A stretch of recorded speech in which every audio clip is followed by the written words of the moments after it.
Times news channel देख रहे आप सभी दर्शकों का बहुत बहुत स्वागत है। मैं हूं रमनदीप कौर। इस वक्त की बड़ी खबर आ रही है प्रयागराज से। क्या है पूरा मामला, देखने के लिए बने रहिए हमारे साथ। नहाय खाए के साथ शुरू हुए लोक आस्था के छठ पर्व के अंतिम दिन तीर्थ नगरी प्रयागराज के संगम तट पर देर रात से व्रती महिलाओं का आना शुरू हो गया। 4 दिवसीय छठ पर्व की शुरुआत इस साल 17 नवंबर से हुई थी। छठ के चौथे दिन आज व्रती महिलाओं ने भगवान सूर्य के उगते हुए पूजा की और इस दौरान सूर्य उदय होते ही भगवान सूर्यदेव को अर्घ्य दिया। मान्यता है कि पूरी श्रद्धा से छठ माता और सूर्यदेव की पूजा अर्चना करने से व्यक्ति की सभी मनोकामनाएं पूर्ण होती हैं।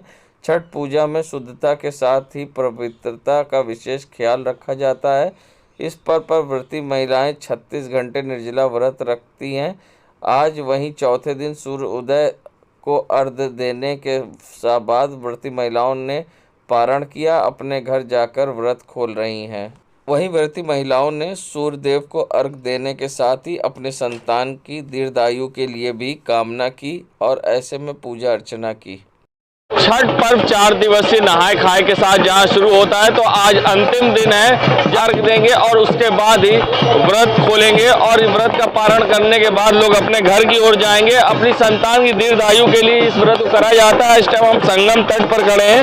आप देख सकते हैं लोगों में किस तरह से उत्साह है और लोग विधि विधान से पूजा अर्चना कर रहे हैं और लोग छठ मैया के गीत गा रहे हैं। हम लोगों से यहाँ पे बात करने की भी कोशिश करेंगे कि आज आप लोग यहाँ पर किस तरह से व्रत रख रहे हैं, किस तरह से आज आप लोग व्रत रख रहे हैं, क्या इसका महत्व है और कितनी देर में आप लोग अर्घ देंगे। ये व्रत हम लोग बहुत ही मतलब निराजल व्रत होता है। 3 दिन का व्रत होता है और ये व्रत हम लोग माताएं जो अपने पुत्र की बच्चों की दीर्घायु के लिए रहती हैं और संतान प्राप्ति के लिए भी रहती हैं। और ये जो व्रत है माता छठ माता का जी का व्रत है और उगते हुए सूरज और ढलते हुए सूरज को अर्घ देने वाला ये व्रत होता है। तो आज आप लोगों ने क्या किया है? आज हम लोगों ने यहाँ बेदी सजाई है, दीप प्रज्वलित किया है और फूल माला और ये सारा प्रसाद माता जी को चढ़ाया है। और अभी जब सूर्य देवता जब उग जाएंगे तो उनको हम लोग अर्घ देंगे। अर्घ देने के बाद फिर हम लोग जो औरतें एक दूसरे को सिंदूर लगाएंगी और प्रसाद देंगी और फिर यहाँ पे हम लोग प्रणाम करके फिर अपने अपने घर जाएंगे और वहाँ पे हम लोग अपना व्रत का पारण करेंगे। तो सुना किस तरह से व्रत का पारण होगा।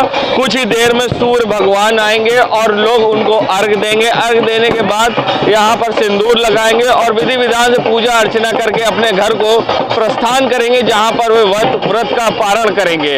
इसी के साथ ऐसे में व्रती महिलाएं आज संगम तट पर इकट्ठा हुई हैं और आपको हम दिखा रहे हैं यहाँ पर जहाँ व्रती महिलाएं आप देख सकते हैं सूर्यदेव को अर्घ देने के लिए खड़ी हैं और अर्घ दे रही हैं और सूर्यदेव को अर्घ देने के साथ ही आज व्रत खत्म होगा, जिसके बाद महिलाएं अपना व्रत खोलेंगी। फिलहाल कुछ लोग भी हम लोग उनसे बात करेंगे। ये बताइए आप लोग संगम तट पर आई हैं, आज किस तरह से पूजा अर्चना कर रहे हैं, क्या पूरा हमारे यहाँ पर बहुत अच्छा लग रहा है और ये 36 घंटे का पर्व होता है और पुत्र के लिए रखा जाता है और अब अर्घ दे के फिर व्रत तोड़ेंगे घर जाके। आप लोग ने दिया है आज? हाँ।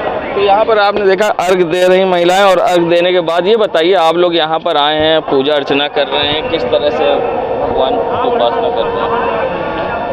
भगवान की बात परसों से ही कर रहे हैं।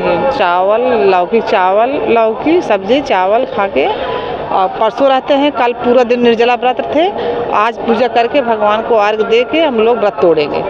तो देखो यहाँ पर जिस तरह से महिलाएं इकट्ठे हैं और संगम पर लोग खड़े हैं और भगवान सूर्यदेव को अर्घ दे रहे हैं। अर्घ देने के साथ ही आज व्रत का पारण करेंगे अपने घरों पर जाकर और इसी के साथ छठ पर्व का आज समापन हो गया है।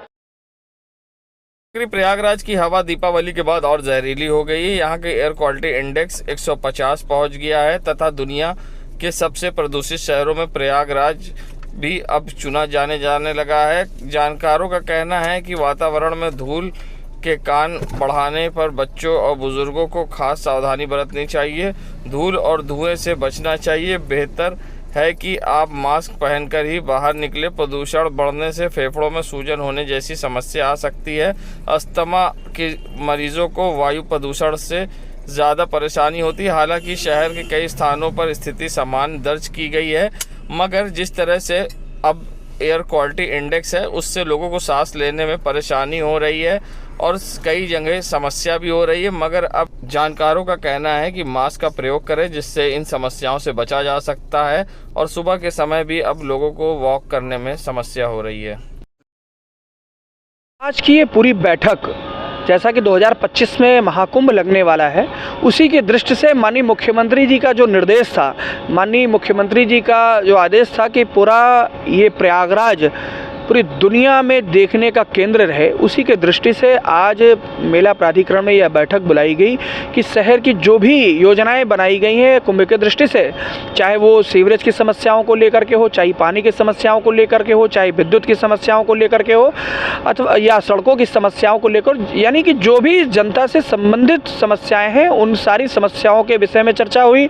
जो योजनाएँ बनाई गई हैं, जो योजनाएँ धरातल पर आनी है साल भर के अंदर, उसमें कितने दिनों में कब कार्य कर लिए जाए, पूरे कार्य को कितने दिनों में संपादित कर लिया जाए, इसी संबंध में आज की ये बैठक थी। और बैठक का मुख्य ध्येय था कि 2025 के कुंभ के पहले प्रयागराज की सूरत और पूरी इसकी जो दशा है उसको और सुंदर कैसे किया जा सके, उसे और अच्छा कैसे बनाया सके, जिससे कि पूरी दुनिया से आ रहे, विश्व से आ रहे लोग जब प्रयागराज में आए तो इसकी महिमा और इसकी जो व्याख्या है इसको पूरी दुनिया में करें। और इसी के लिए आज की ये बैठक थी। और मुझे लगता है कि जिस प्रकार से योजनाएं बनाई गई हैं, जिस प्रकार से योजनाओं का क्रियान्वयन हो रहा है, निश्चित तौर पर बहुत ही सुंदर प्रयागराज होने वाला है और हम सब के लिए बहुत खुशी और हर्ष की बात है।